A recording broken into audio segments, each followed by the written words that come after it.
When we're focused on day-to-day objectives, it can be challenging to find time to step back and think about the big picture.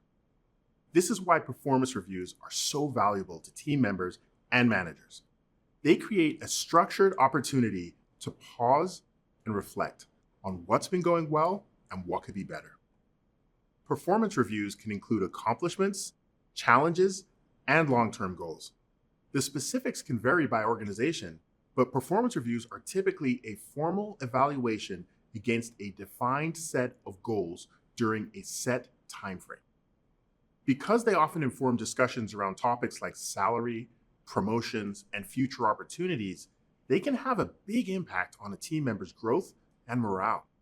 That's why they're a crucial skill to develop. It's important to remember that a performance review does not replace the one-to-one conversations, coaching, and feedback that you deliver on a regular basis. You'll also want to avoid surprises. Use ongoing conversations to share feedback before you reference them in a performance review. Do not use performance reviews to raise new issues from weeks or months earlier. Now, let's look at some strategies that will help you before, during, and after a performance review. Before you begin a review, be sure to get a clear understanding of your organization's process and use it consistently across each team member. Then explain the process to team members so they can consider what results, experiences, challenges, or opportunities they want to discuss. Transparency about the process makes it easier to have a productive conversation. When you're ready to meet with a team member, you both might be feeling a little nervous. That's completely okay. To ease the tension and set a productive tone for the discussion, you could say, "Thanks for taking the time to meet with me today to have a chat about your performance.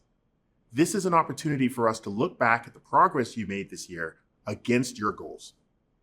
I'm going to give you my observations, and I'd like to hear your thoughts. Looking to the future, we can start to discuss new goals that are important to the business or team and will help you grow." And this is an ongoing conversation. At our next check-in, we can follow up on what we discussed. My role is to give you clear, constructive feedback to support your growth and development.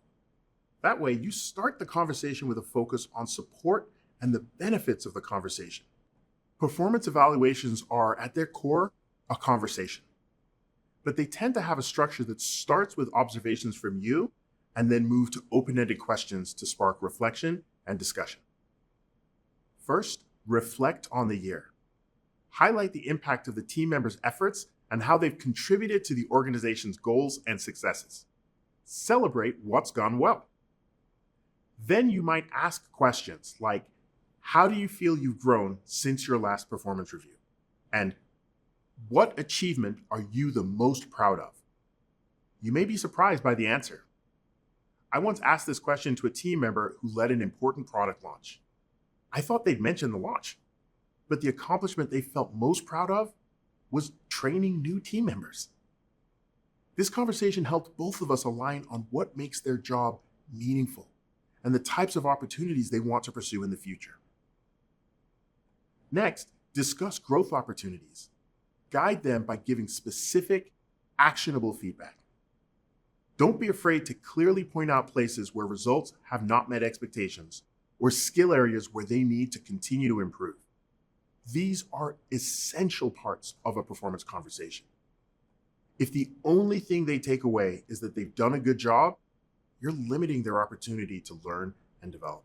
Also, remember that these should be areas you have been discussing with them over time. No surprises. Finally, consider the future. For example, you might set goals to take action on feedback, develop new skills, or find ways to expand their responsibilities. Towards the end of the review, I like to ask if there are any questions about the evaluation process or if anything was unclear about the goals that we've set together. I also like to find out if any of their long-term goals have changed, either personal or professional.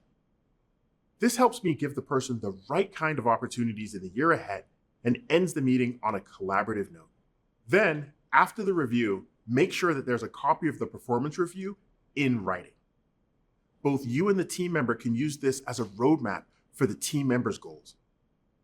For example, I refer to this document during our first post-review check-in, when we go over the team members' goals and collaborate on a plan to achieve them.